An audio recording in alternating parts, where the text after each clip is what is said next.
We've had a lot of great guests and stories on the show in 2023.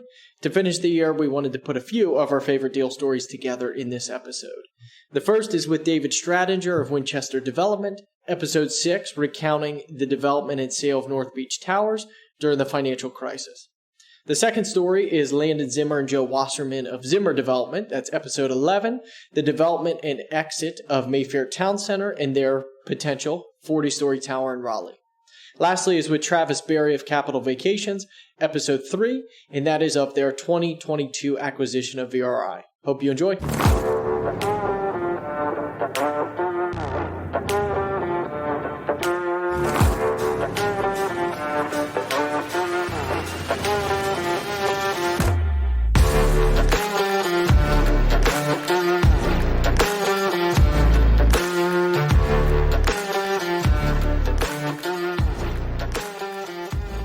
I've heard about this project from quite a few people. I've read a good bit about it.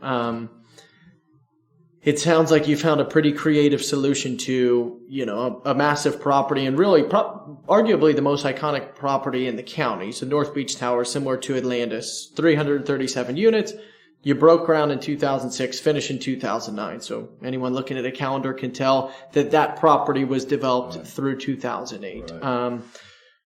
I'm sure there are different challenges along the way with that. So I'd love to hear the story from beginning to end if you're open to kind of sharing it. Yeah, I think to put it in some kind of setting, we were rolling off an incredibly, at that time, 10-year wave. Like a hot demand for oceanfront condominiums. Got it. And it was getting to the point where, and then you probably ought to put this on your over your headboard at night. But when it gets too good to be true, it probably is. But we were selling, for example, in Island Vista, which was a project just before North Beach Towers. We had people buying those units, and they're great units. Yeah. It's a great building, great location, and I'm very proud of the architecture. But they were buying them, and people were buying them and flipping them and making $200,000. Holy cow. And this is back in 2006, 7-ish? 5. Oh, okay. 5 or 6. Whoa. So, I was a local hero. Exactly. Yeah. But what we did is there was a campground up in North Myrtle Beach. Another guy and I who does single family, did single family at the time. We bought that entire campground for $56 million. Wow. And again, that's back when the banks were just saying, how much did you put down on that then? Like to buy? Like how was that loan structured? Well, again, we had to clear the campers out, Okay. And I can't really recall, but I know it was heavily leveraged because it appraised more than that's right. what we paid for it. Yeah. Anyway, so I took off the oceanfront side for the towers, and he took off the upside for the single families. Got it. And he was... he'd been doing stick built, and I've been doing high rises, and it seemed to fit pretty well. And we tied it together with a restaurant and spa and a lot of pools and amenities. So anyway, we conceived effectively 2 towers. And we connected them by that iconic bridge. Yeah. Where did before you dive in too far, for anyone that hasn't seen it, I would encourage you to look it up. Excuse me. But how did you conceive the idea for that? Because it is completely different than any other property we have on the ocean front. Like, where was your inspiration? Obviously, besides Atlantis, but what made you want to do it ultimately? Build that property? Well, again, we were on the market wave was substantial. Yeah. And if we figure we can sell 151, we can sell 337. Yep. And the idea was we had enough room to put 2 buildings. Again, the site dictated what we had to do. Okay. And the architect again, Tom Pegram was very creative at fitting things in. And I thought, for example, we'd have to do one tower, sell it, finish it, and then do the other tower, because I didn't see the market being deep enough on a pre-sale basis for us to, proceed through two towers. Well, we actually went ahead and did put one of the towers on the market. And again, these are all pre-sales. Yeah. We did a great job of schematics, architecture. Yeah. Had a lot of backup as far as graphics. I mean, it was well conceived and well done by the people that handled it for us. So we ended up selling one tower. We said, well, why don't we put the other tower on the market? Sure. And I found that we couldn't just rely on one real estate company. We had to bring in, and we ultimately had three in there. Interesting. We said, what year was this that you put the second one on the market? 2005, 2006. Okay. Yeah. I mean, it happened boom, boom. It wasn't, Interesting. Yeah. So we knew we had to have the pre-sales because the project is a $320 million adventure. I mean, it was huge. And I wasn't under any illusions about, what we were carrying. So I was, we were going to have it 80% pre-sale, or we were going to have to, sell the land to somebody else and let them do it. Mm-hmm. So the three real estate companies, we just had them competing against each other. Said, you got 50 today, you got 50 today, you got 50 today. And you sell yours, you can have more. You don't sell yours, you don't get any more. Interesting. Yeah. So we had them in a horse race. Wow. And ultimately ended up with, gee whiz, it was like 80+% pre-sales, which was uncommon to get to that level. That seems like a ton. 80% of the 330, and nothing's built yet, or this is kind of partial. So pre-sale. They put down 10% deposit, which they couldn't walk away from. If they walked away from the deal, we kept the money. Yeah. And I think we had about $30 million in deposits. Okay. And that was used as equity. Exactly, in the deal. With our bank loan. And I also I needed more. I had to bring in Lehman Brothers, which was an interesting adventure. Yeah. Huh. So we ended up getting those pre-sales with 10% equity and then what we call a mezzanine loan that Lehman Brothers provided. So short term, like a bridge loan, or different? Yeah. Okay. It's a bridge loan. Yep. Yeah. And they would be first out when we closed the units out, and then I'd be behind that. And I was on it by myself. I mean, yeah. So what was the loan? You're saying it was $350, or that was before the down payments? I don't recall. I really don't, Matt. What was the so the bridge loan was interest only for that period, or no payments at all until the mezzanine loan? Yeah, the mezzanine loan. Yeah, it was equity, and it would be paid back as first out. Yep. And it's effectively a bridge. Yeah. Okay. And it was a super rate of interest. Wow. So interesting. But the numbers still worked. I mean, okay. It was. I want to say there was a $40 or $50 million profit pre-tax. Wow. So it was still attractive. So then, how did the deal? Where do we go next? So this is 2005 or 6-ish. The pre-sales are done. You have the mezzanine loan lined up. When do you start to realize, based on market factors, of, hey, we may be, like, what was going on in the market at this time as we get closer to 2008? And then how did that start to affect your project during the build phase? Because it wasn't done till 2009. So kind of what happened step by step, if you... Well, again, we had this amazing pre-sale. We had a mezzanine lender. I had 8 banks led by Bank of America. The loan was 230, 50, something like that. And it was, 6 of the largest banks in the country. Bank of America sort of took the lead in the thing. They wanted, Interesting. They were very, very supportive of what we were doing.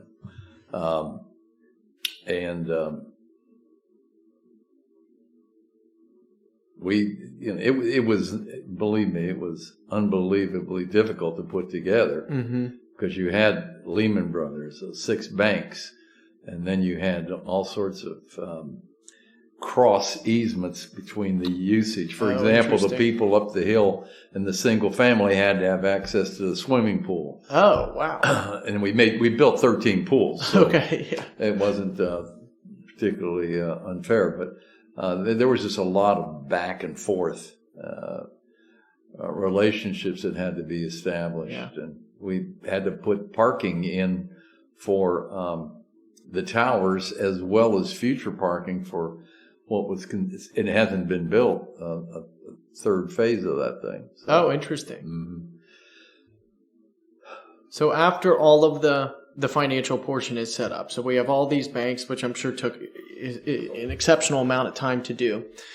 When did the market start to affect the build phase, and how did that so how did it progress?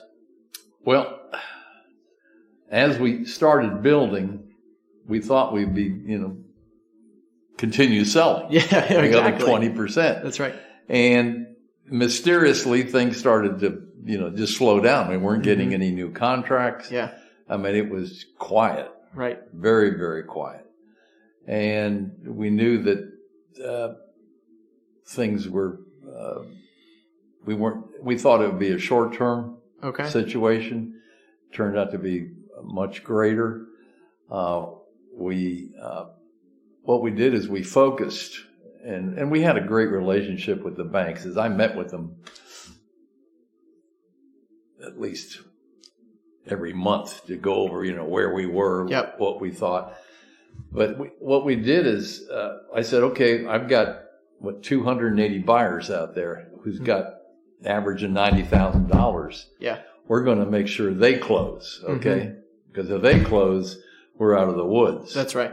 That was the important thing. Yeah. So we schmoozed those buyers. We sent them Christmas presents. We sent them, I think everybody got a pound cake one Christmas. We invited them down for a presentation as the building was maybe about 3/4 completed. Wow. And spent $120,000 just in putting them up in hotels and feeding them as a group. Wow. And really wined and dined them and, let them know that this was a substantial project and that, things may be going to hell out there in the streets, but you're buying this. This thing's going to be built, and it's just like you thought it was going to be. So, and just for anyone listening, the average cost of those units, because they're luxury condos, what were they pre-sale for? Like starting at $300 minimum, all the way up to $1 million plus. Yeah, that's about right. That's what I read. Yeah. Okay. Yeah, it's a lot of variations: 1s, 2s, 3s, and 4s and 5 bedroom units. Yeah, that's crazy. Yeah. Okay, so keep going through. During this downturn, all the madness is happening really in the world, but the economy especially. And you guys are, you're doubling down, essentially, spending more money to bring these people down. So then these start closing. So as that's happening, because you're sitting by yourself on a $250, $80 million loan while the world's melting down. I'm sure that's it's a pit in your stomach. When they start coming down and you start to see it paying off, how does that affect the build? Like, when do you start to realize, okay, hey, we might be able to make it out of this one still handsomely?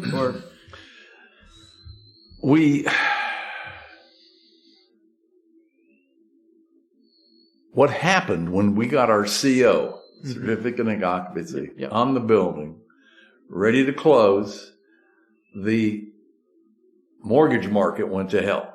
There was literally no mortgage money for anybody on the ocean front. Right. So what that did is it started to drive down values everywhere. Exactly. And we had the units appraised. Mm-hmm. And oh, shit. Yeah. They came in, I don't know, maybe 20% less than what these people paid for. And then, I mean, it was just a total evaporation of any mortgage money. Yeah. And, you have some cash buyers. Sure. But the cash buyers aren't asking the same question. Yeah, bad. That the mortgage, but you couldn't even get a mortgage. Yeah. On the oceanfront. So what we did is try to come up with a scheme working with the banks that once this, I think it lasted about 3 or 4 months. I had an empty building for 3 or 4 months. After like ribbon cutting, after it's open? After it was over, yeah. Oh my goodness. Because the mortgage market wasn't there. And then one of the mortgage companies started to surface, but by the time that they did surface and offer loans, the valuation had gone down, I want to say 30%. Oh my God. So if you spent $1 million on a unit, it was worth $700,000, And you can imagine that. And we're sitting there holding on to their cash. Yep. And for obvious reasons. Yep. And they don't want to close. So what we did, we got with the banks and we said, this is probably, could be one of the worst things that ever happened to anybody, but let's do this. Let's make a deal. You can't afford that 5-bedroom. Yeah. Okay. How about we put you in a 4-bedroom and, we'll keep your deposit, obviously, and let's run with the 4-bedroom at the discounted value. Oh, wow. Okay. We had to do it at the discounted value because, they couldn't get approved for anything else. We had some pressure from one of the banks that said, just close the first 15 or 20% cash and then let the chips fall where it may for everybody else. And I said, I don't have the stomach for that. That's true. That would have been a tumultuous spot to be in. I said, I don't have the stomach for that. It's just not fair to those 20 people that come in with cash. Yeah, no kidding. And even then, it was no secret that valuations are just plummeting. Mm-hmm. So that starts to work. So you move people from the 5, kind of almost downshift them. Yeah. A bedroom and a bath. Right. How does that impact where you're at with the deal? You're seeing progress. Hey. Yeah. Okay. We're closing. We were moving them, and I had a very creative partner, Bob Edelman, who handled all the sales, and he would sit down and let's make this work. Let's make a deal. Yeah. And we can't afford to. We only let them go down one level. They could go from a 5 to 4 or 5. Yep. They couldn't go down and drop down to a 1. Yeah. Sorry, the banks won't let us do that. That's that right. kind of thing. Yep. But we did. We were selling. Again, I can't recall how many we closed, but we did close. I don't know, maybe it's 40, 50% of them, and then we just had to fight for the other 50%. Okay. And that was, we were selling about 50 a year, I guess. Mm-hmm. So, it took us, we weren't out of there until 2012, I think. I mean, it was 3 or 4 years. And the banks were, again, we were very open with the banks. Mm. I think they could have brought somebody else in, which is typical for construction lenders. If the first developer fails, you bring in a parachute guy that does this kind of thing. But they could see we knew what we were doing and we had our a handle on the market. But we were able to just kind of grind it down, and we had maybe, let's say 50 or 75 units. And we suggested to the bank that we go ahead and furnish them and run it in a hotel, hotel. I said, we can break out of this thing. Wow. I was going to lose money, but at least the banks could, get paid off. Yeah. They didn't like it. There was so much pressure on, again, those big banks. 100%. to get the hell away from whatever they had holding. Right. So they, I'm sure I'm leaving a lot out, but It's okay. they basically, one of our meetings says, look, we've got the feds and the control of the conservancy wants us to dump what's left of this loan. I think it was about $100 million at that time. And he said, we need you to go out. He said to me, we need you to go out and find a buyer for our note. Wow. And he said, and we'll let you off the note. So is this Starwood or South Street that buys it? From what I read? Well, they were the second guys in the note. Oh. There was another group that came in, and they were going to buy it, and everything was okie dory, and that fell through. They just I can't think of the name of them, but anyway, they found some excuse not to close. Sure. And then South Street came in they were backed by Bary Sternlich's group. Starwood Capital? Starwood. Yep. And they bought the note. Mm-hmm. And then, do you know what the discount was that they bought it for? I don't know. Yeah. But I suspect it was about 50%. Holy cow. Yeah. So when they buy that, are they also buying the property and buying everyone out? They're buying the debt from the big banks. They're buying the remaining units. Well, basically, they're buying the debt, collateralized by the remaining units. And there was a way to get out. I mean, they could make some money again because they were looking at.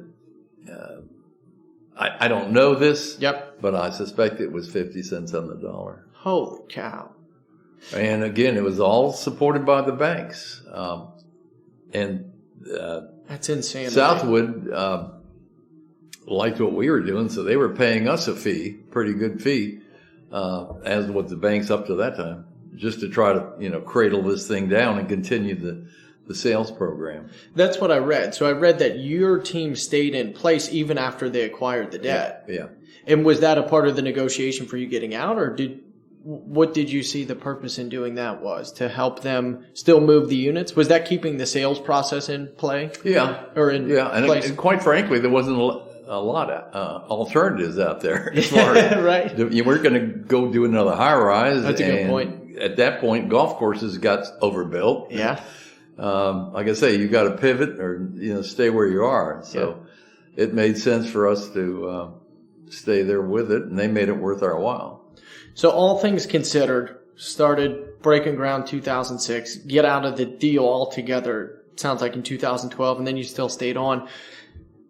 I'm sure your stomach was in a pit for a good couple of years or months or process there, but how did it end at the end of the day? Were you guys able to still make money, or was it like, hey, we broke even and we were happy with how it turned out? Me personally? Yeah.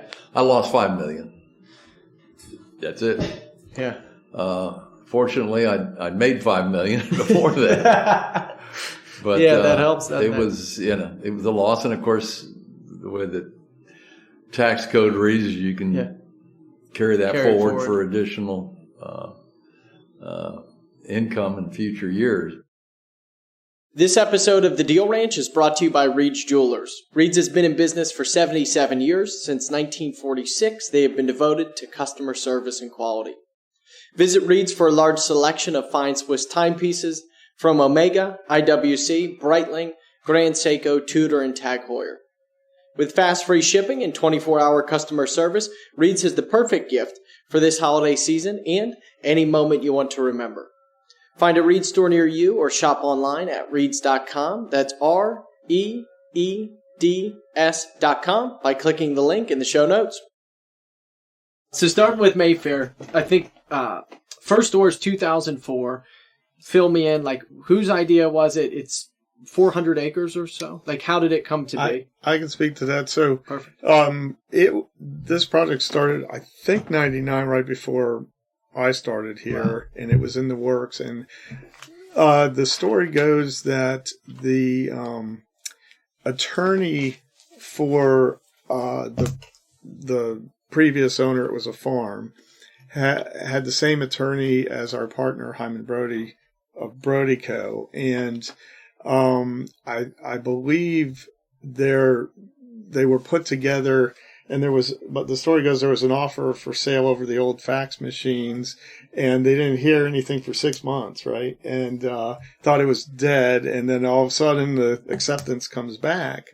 And so the land was under contract, but it was residential, so there was no mixed ordinance at the time. Wow. So the Zimmers helped create our actual mixed-use zoning ordinance in Wilmington. No way. And when they, after they bought the land residential, it qualified for mixed use. Suddenly the value, escalates. Wow. just before Of course. breaking ground anywhere. And then I think they really got going around between 2003 2005. The first lease was Hex for the ground lease, which paid them nothing, basically. $1 for 99 years. But you have to, how about that deal? You would have to have them to make the whole thing work. And then they did the phase one. I remember being out there in the trailer, a lot of activity. Maybe Red Robin, Smoky Bones were the first ones. And then, phase one was completed with, of course, the theater was a big deal. Mm-hmm. Of course. And phase two was community center with the Harris Teeter. They also had a lot of, conservation area that they got credits for and, gave to NC State. Also sold off the townhomes and apartment land. But it was very successful. A fun project to be on. For this area, the retail was great for people who were used to going to Myrtle Beach or Raleigh. Absolutely. For shopping. It's a beautiful area. How many retail tenants or locations are there over there? Like, how many stores are in that development? Oh, gosh. Roughly. Because Vincent's 2015, so I don't have the count. I'd have to go to our website, maybe. Well, the question behind that question, let me do this then. When you guys develop this large of a project, I know you partnered with, you said Brody Co., and I read that online. Who's responsible for filling those tenants? How does that work? Like, how do you find we hired a really good leasing person who worked for a larger company, which the name escapes me. I don't know, but I'll take, as a developer, you want to take credit for stuff you never did, right? So I was in Durham at the time, and I remember there was consolidated movie theaters at South Point. And I was like, I don't know if that had anything to do with it, but I called Dad. I was like, you got to get them, because we were looking for another major, I think, retailer there. Wow. And I said, you got to look at this movie theater. And it was the saying, Consolidated came here, that then sold to Regal. But, it was kind of very similar spin on what South Point was, streets of South Point. Also, Mount Pleasant, the shopping center there, a lot of it, we hired the manager from there. And for Mayfair, and it will look similar to it does, yeah. That the feel of the Mount Pleasant. But early on, Roxana Kish is the name of the person who was really good leasing.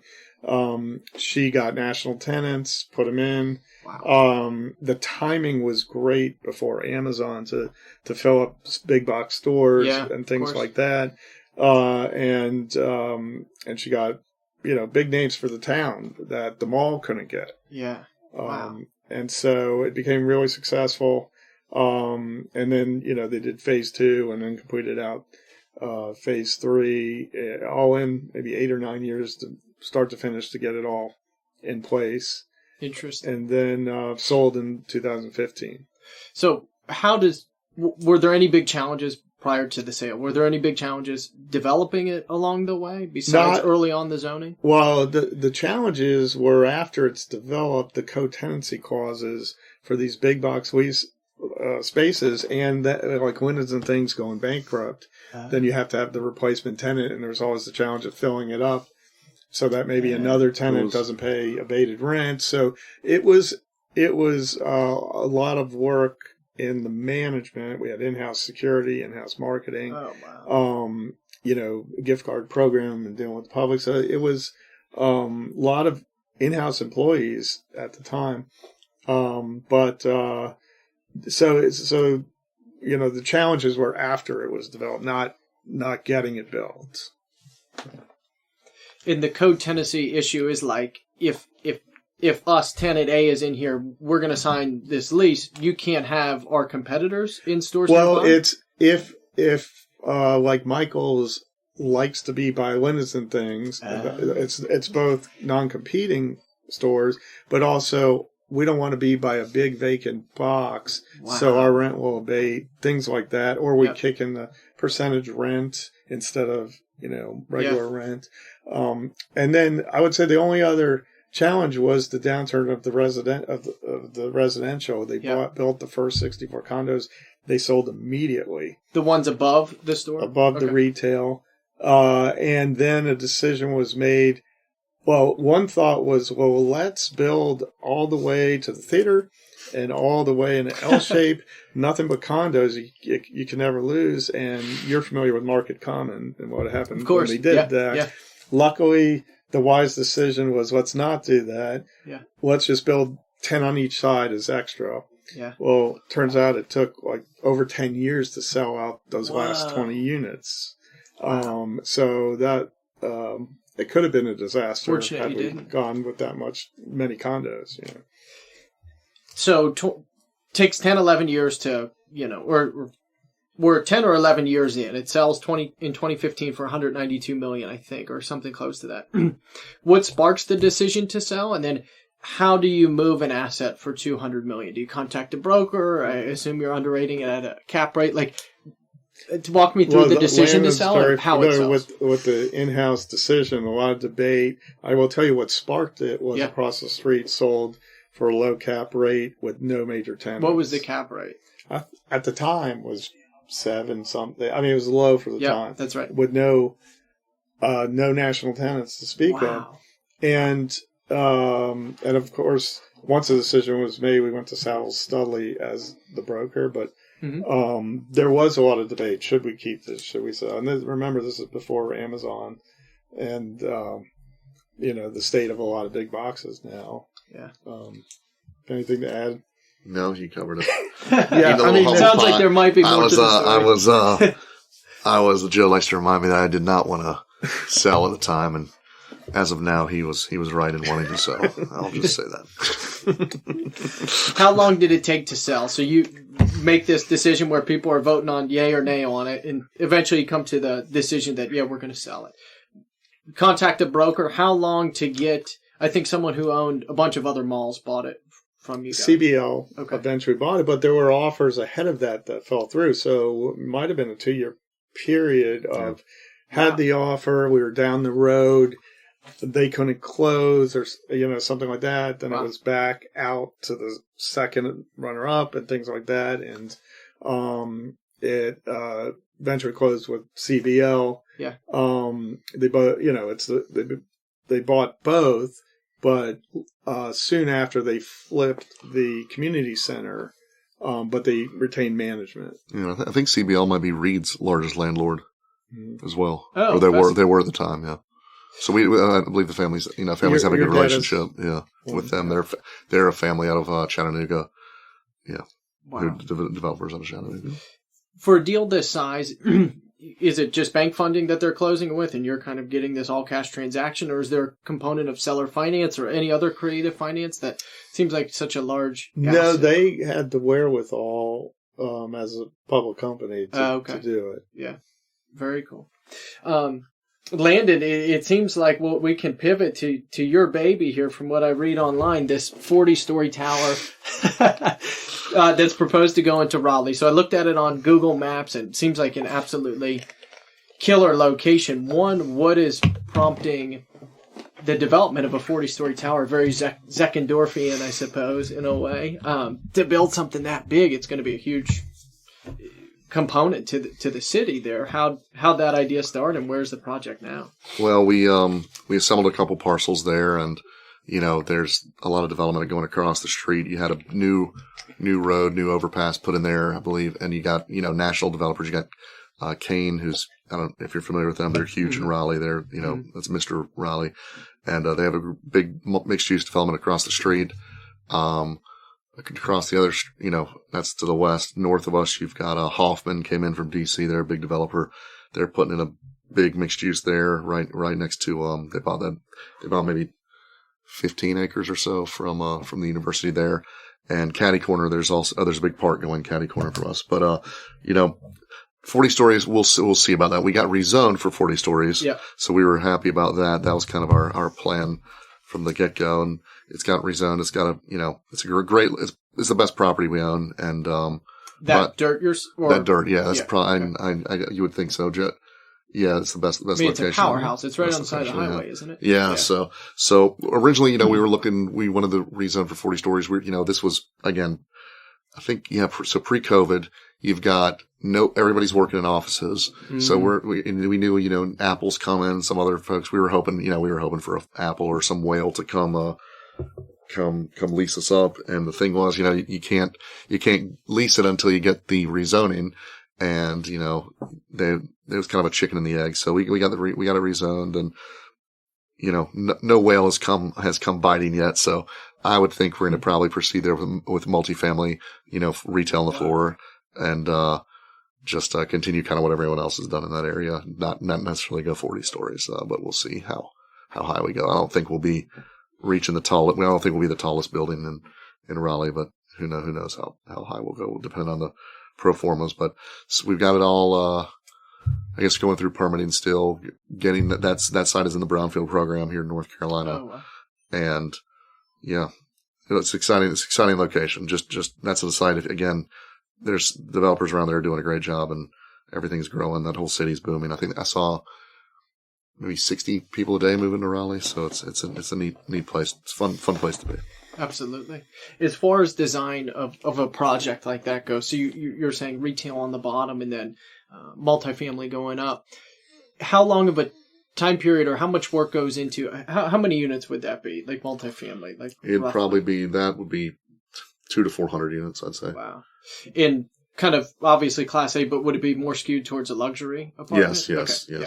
So how much feasibility work goes into mapping that out, and then after feasibility for that kind of rich of a project or product, how much time does it take to design the end product for something that big? Not only exterior, but interior for the units too. That's a good question. That so yeah, I'm very, very hands-on, very, very detail-oriented with a lot of that. I'm sure our architects and designers really don't appreciate that, but as I don't have a background in those, but it's just, I think you just kind of have kind of inklings of what you're looking for in the area. Like I'll tell you this. So in Tallahassee, I remember our hardscape landscape designer, they had this, square pool, and it was nice. And I was like, I want this to be like Miami palm tree. They're like, we're not having palm trees. I'm like, no, you're going to have palm trees. I was like, this isn't, and they're like, I was like, I want these lights. I want it to be flashy. Right. And they're saying, they're kind of insulted. They're like, well, this isn't what we do. And I said, look, this isn't what I want to be at. Maybe I would want to be there, but I said, this is what these are for our tenants, right? These are for the students in that location. Sure. And I want it to be tacky, and I want it to be flashy. Love it. And, there's some battle there. So sometimes you get some, push and pull there. We work with a great, another organization out of Richmond, 3 North, and they're really, really good at, being very customer oriented. Some designers, architects aren't. They kind of, they're set in their ways, but, you got to find good, like I said, the team and the people you work with are important in that. I guess answering your question, I didn't really answer it, but, no, it takes a long time to go through that. Yeah. What, is there a time frame, do you think, to completion, like ballpark for the Raleigh project? I'd say the next 5 years. Yeah. But that one's kind of on the back burner. We're pushing more with other sites right now. That's one, that's one we're sitting tight on right now and going through permitting, but not really pushing on that one.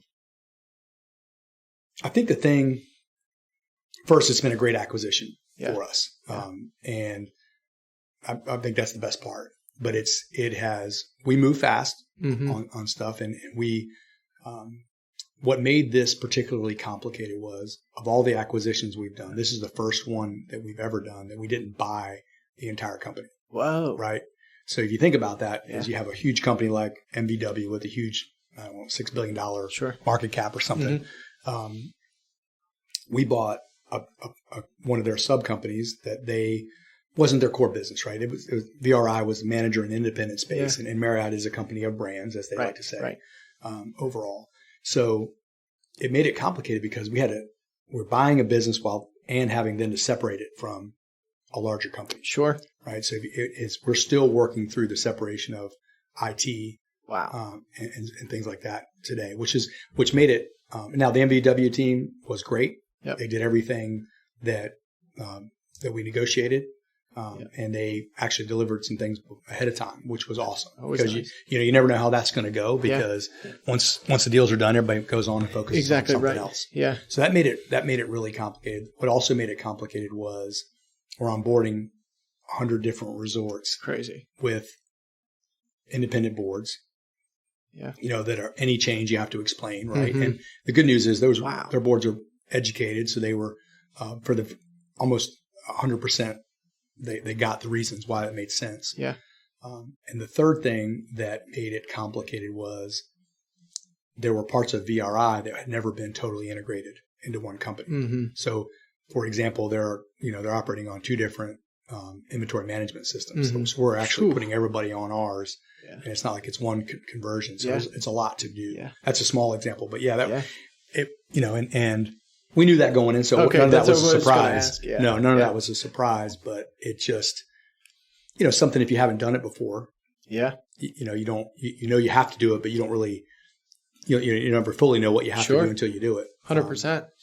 Yeah, that's quite different than, someone buying an apartment building. I mean, there's not much acquisition or conversion in an existing tech stack or how the people, we're not acquiring people. That's a whole different animal. And having done that the first part of my career, I definitely get that. Having to retrain people or get them over. That's a whole beast itself. I'll give you an example, Matt, is again, a fantastic team at VRI. Yeah. They had some proprietary systems that if they were their own company, let me say it this way, they probably would have upgraded a decade ago. Yeah. Right. And so, we moved them to the inventory management system to a Windows-based system, but they weren't used to it. Sure. So it's been a lot to do. Again, everybody's receptive because they know it's more secure. They know it's going to give them more tools.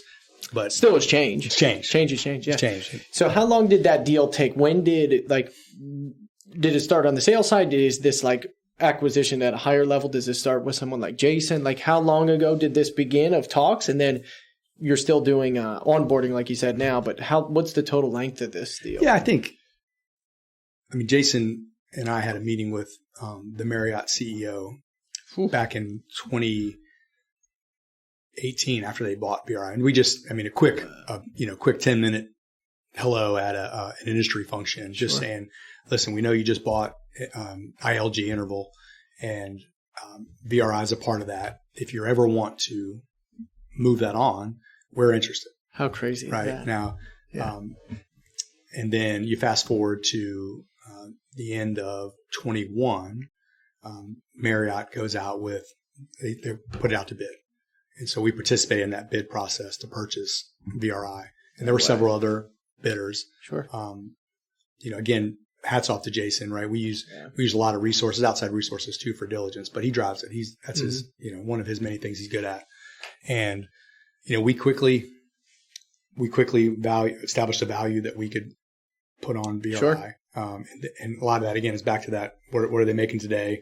And what do we think we can do with the company? Right. And it goes very quickly. Now we're at in my semi-educated opinion, we're at a big advantage in that purchase because we were the only bidder that had a real sales program that could create additional boost for them. Yeah. Not only service to the clients, but also EBITDA increase. Interesting. Yeah, so that was a big deal for us. Wow.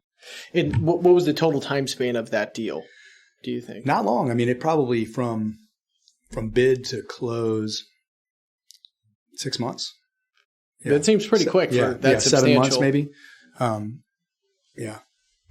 During that time, how is that impacting your day-to-day? If you're talking about increasing, you have 200 resorts. Mm-hmm. This was 100 resort acquisition, right?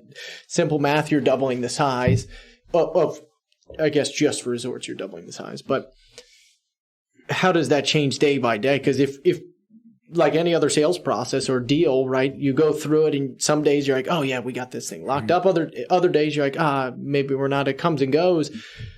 For you as COO of the company, going through the ups and the downs, the lulls of a sales cycle, when you're talking about doubling the resorts under management, that's pretty big, or could be super stressful. How did that kind of flow through the 6 months there? Yeah, I think for us, you know, and again, I go back to the growth phase why I wanted to come here, and it's been a lot, right? And I think I got some great advice from a former mentor, and you know, his name is Gary Hyde. I don't know if he'll ever hear this, but he ran the resort operations business at Wyndham for a long time. And I remember one time where he was, his kids were out of the house, and Gary was probably in his early 50s at the time, had the top job in his field at Wyndham. Sure. And he was going back and getting his doctorate, or his master's in international business. Oh, wow. And like every waking moment, he's traveled a bunch. I mean, yeah, doing all this stuff, but every waking moment, he's taking his vacation time to study and do his projects. And he started gaining a little bit of weight. Not that he was ever out of shape, but wasn't able to work out. Yeah. You know, and he's a you know, fit guy. Yeah. And I just said to him, I'm like, Gary, what are you doing? Why would you do this? Yeah. You know, and he's like, listen, there's never going to be a time where somebody's going to come to me and say that the job has passed you by. Wow. When I want to retire, I'm going to go out on my terms. Yeah. And I was like, whoa, you know, and I actually asked his permission to tell that story because it was a private conversation. Right.